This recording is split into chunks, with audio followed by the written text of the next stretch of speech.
Martin Luther King Jr. was born on January 15, 1929, in Atlanta, Georgia. He was the middle child of Alberta and Martin Luther King Sr. King's father was a pastor at the Ebenezer Baptist Church who fought against local racial prejudice. King attended segregated public high school in Atlanta and graduated from high school at the age of 15. He attended Morehouse College, a primarily black school in Atlanta, and graduated with a degree in sociology in 1948. He planned to become a minister like his father and continued his education at Crozer Theological School in Chester, Pennsylvania.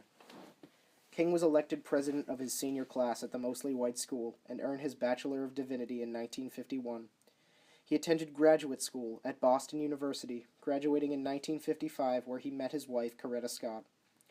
King's first showing of peaceful resistance came on the 1st of December 1955 in a town called Montgomery in the southern state of Alabama.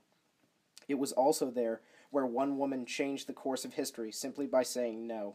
A prominent civil rights group, led by the fresh, young-faced Reverend Dr. Martin Luther King Jr., decided that the boycott was the perfect time to push for even more rights.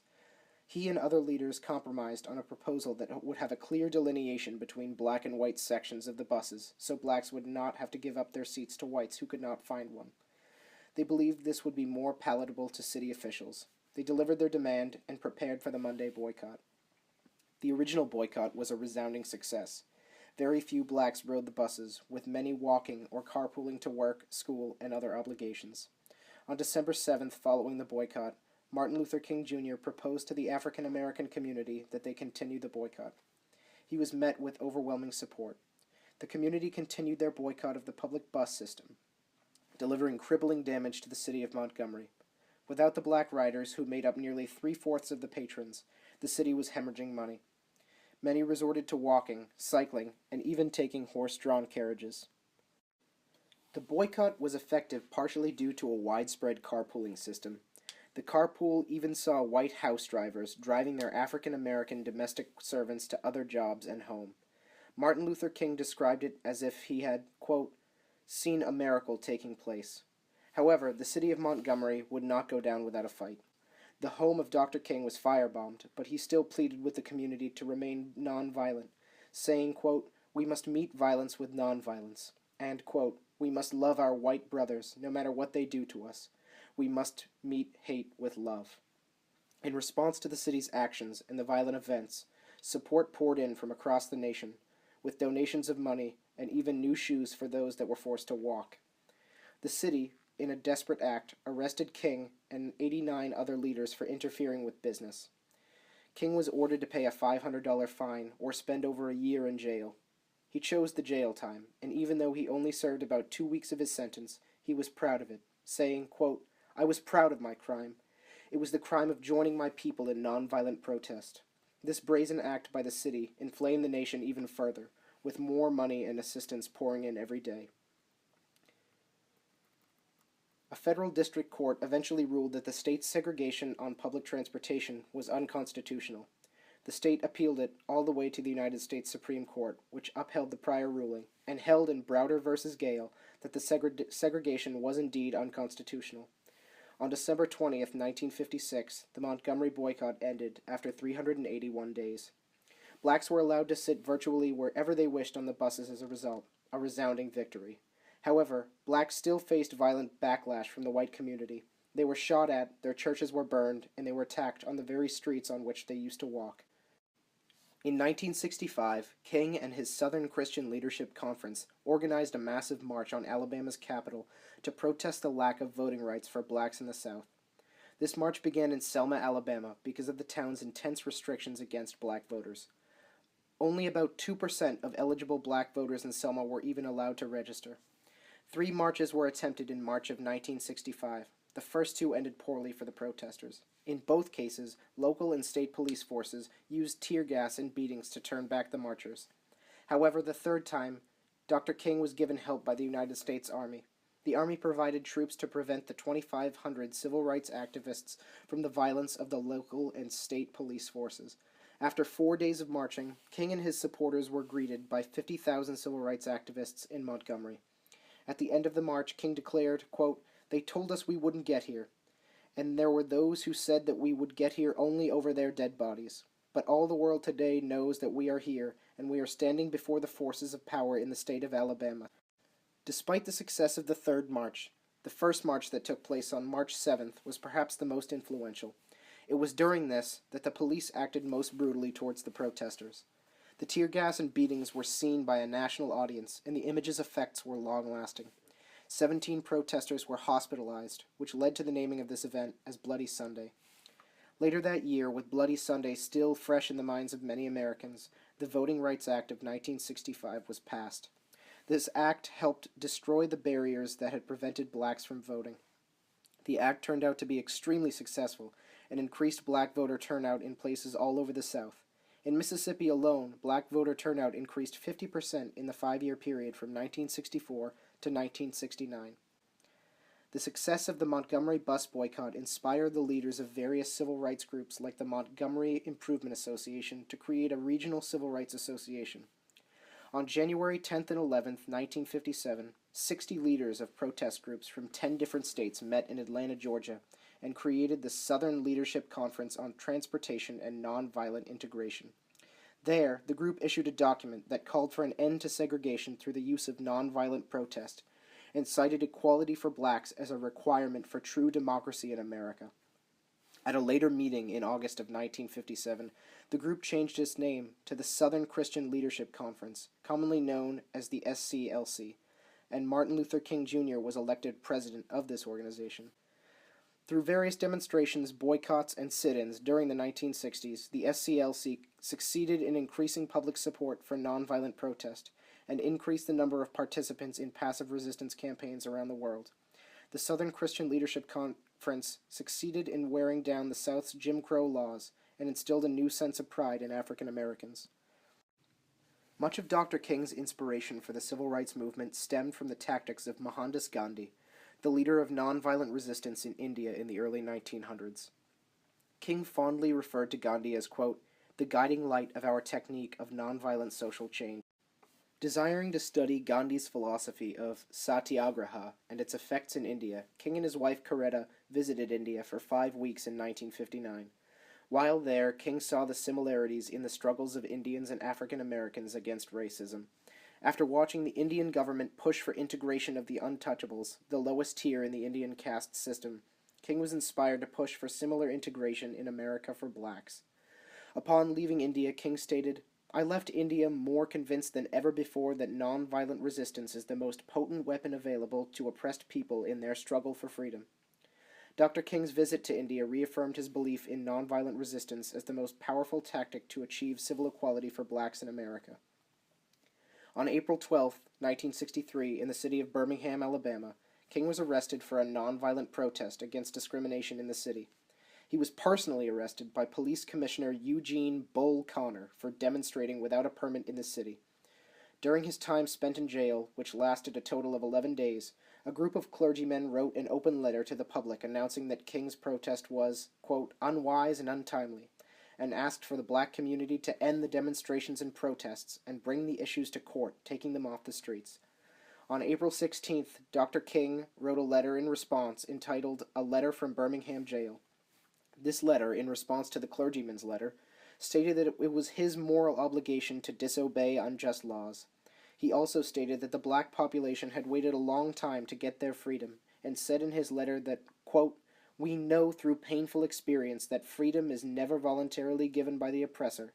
It must be demanded by the oppressed. Frankly, I have yet to engage in a direct action campaign that was well-timed in the view of those who have not suffered unduly from the disease of segregation. For years now I have heard the word wait. It rings in the ear of every Negro with piercing familiarity. This wait has almost always meant never. We must come to see with one of our distinguished jurists that justice too long delayed is justice denied. By the 1960s, the civil rights movement was in full effect. In 1963, A. Philip Randolph and his longtime associate, Bayard Rustin, designed the new March on Washington, this time called the March on Washington for Jobs and Freedom. This march was designed specifically to promote passage of the Civil Rights Act legislation that would officially end segregation in public places and ban employment discrimination on the basis of race, color, religion, sex, and national origin. Although it was President John F. Kennedy who initially proposed this act, he showed little interest in the assembly of an expected 100,000 people marching on Washington. Civil rights leaders could not be deterred and urged Americans across the country to attend. Over 200,000 people, black and white, would gather in Washington, D.C. on August 28, 1963, in what would become a crucial element of the American civil rights movement. Religious and civil rights groups, along ordinary citizens, came together to promote universal equality and freedom. Perhaps the most remembered aspect of the March on Washington was the I Have a Dream speech delivered by Dr. Martin Luther King Jr. Written just hours before the march and lasting only 17 minutes, his speech would prove to move an entire nation towards social and political change. With allusions to the Bible, the Declaration of Independence, and even William Shakespeare, Dr. King's oratory and crafting abilities enthralled the thousands attending the march and was broadcasted to over 1 million more people on television. In his speech, Dr. King mentions his hopes for the future and his determinations to end the racial inequalities that too many Americans faced. In what was considered a masterpiece of rhetoric, King stood on the steps of the Lincoln Memorial to share his vision of a future that did not discriminate on the basis of skin, but rather on the morals of men themselves. Feeding off the energy of the crowd, King improvised many parts of the speech, including the repetition of the phrase, I have a dream. Echoes of We shall overcome could be heard as King ended his address with the famous last lines of, free at last, God Almighty, we are free at last. In 1964, Dr. King was awarded the Nobel Peace Prize for his nonviolent resistance to racial prejudice in America. At just 35 years of age, King became the youngest person to win the award. Upon his delivery of his I Have a Dream speech in 1963, the civil rights movement saw the ratification of the 24th Amendment to the Constitution, abolishing poll tax, as well as the passage of the Civil Rights Act of 1964. King donated the estimated $54,000 prize to the civil rights movement. In 1968, King traveled to Memphis, Tennessee, to aid in the protest of unequal wages for black public sanitation workers. After delivering his famous I've Been to the Mountaintop speech at the world headquarters of the Church of Christ in God in Memphis, King and his friend, Reverend Ralph David Abernathy, retired to their lodgings at the nearby Lorraine Motel, King's go-to for his multiple overnight trips to Memphis. It was there, on April 4th, 1968, at 6:01 p.m., that Dr. Martin Luther King Jr. was fatally shot by an assassin's bullet while standing on the balcony of his motel room. King was rushed to nearby St. Joseph's Hospital, but failed to regain consciousness and was pronounced dead at 7:05 p.m. The assassin, escaped convict James Earl Ray, was able to flee by car to Toronto, Canada, and then fly to London, England before he was arrested for King's murder in Heathrow Airport more than 2 months after the fact. He would later be found guilty in a court of law for King's murder and died in prison in 1998.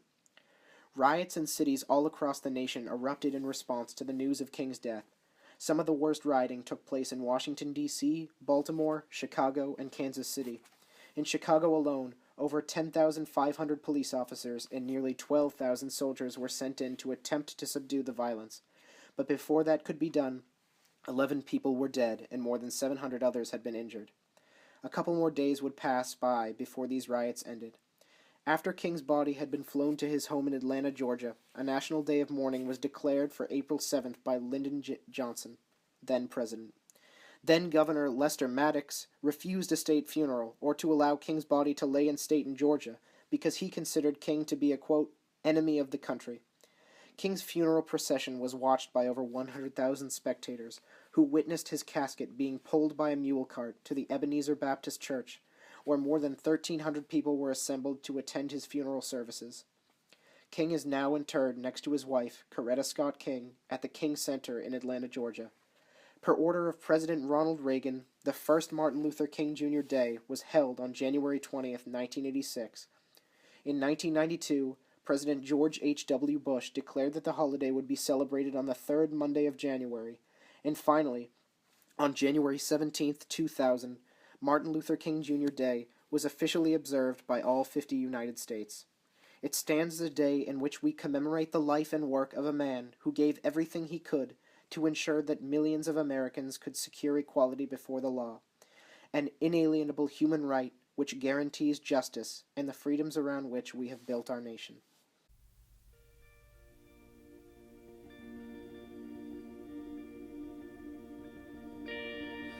One of the things I think that's important to know about Martin Luther King Day is that that holiday hasn't been around very long, especially in the state of New Hampshire. When I was in high school in the late 80s and early 90s, we didn't have Martin Luther King Day. And by the time I was a senior and they were trying to pass it, the state legislature could not pass a day called Martin Luther King Day. They had to call it Civil Rights Day because the legislature would not vote on a day for Martin Luther King himself. Okay, so what does Martin Luther King Jr. Day mean to me? Well, I was a child growing up in the 60s, and mostly my experience of Martin Luther King and the struggles and things that people went through was mostly through my grandmother, who was an activist here in Manchester. She was one of the few people who started the Manchester chapter of the NAACP, and she also was a founding member of the Manchester Black Scholarship Foundation, which was started because of an incident that happened here at Central High School, and Adelaide Dodge was involved in that. All these years later, what does it mean for me to be here working at Central High School? Well, when I was a kid in Manchester, I was one black student in my class, and now when I walk through the halls here, I see so many students. You know, it's a very different world. And I think that I am very proud to be here at Central. And I'm very proud to have been a small part of the movement through my grandmother. Martin Luther King was a great man, one of the greatest Americans ever. Unbelievable personal struggles, things he gave up personally so that all of us could be freer. And he did it in a way that was peaceful. And that was at the heart of his message, that he would fight these great battles, but not lose his personal integrity and do it in a peaceful manner. Martin Luther King Jr. means to me a man who represented opportunity and equality for all. He believed that individuals who could work and would strive for equality, that it was accomplishment over an individual's race or religion, an individual who promoted peace, and an individual who we probably could use at this time in our society. As a teacher, Martin Luther King, I look at him in two different perspectives. One would be as an activist, and then the other would be as an orator or speaker. And when I end up bringing him into my classroom is usually when we talk about a couple different things. One being, race, and so you get the activist side of Martin Luther King Jr. and the way that he was able to affect change, in a very peaceful way. We talk about racism, and we also talk about nonviolent resistance. The use of certain techniques to get people to change, because it's one thing if you see injustice happening, but then it's another thing to really try to change it. I think Martin Luther King definitely exemplifies,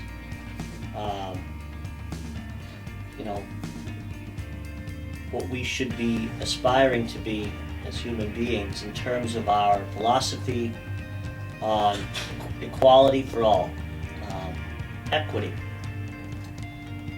I think that's what he's about. I think that's what Martin Luther King Day is all about. And as that applies to my position here at Central, we try as best we can. We're not always successful, but whenever we can, to be fair and consistent with everybody. It's a chance to reflect and to remember what people of color have been through.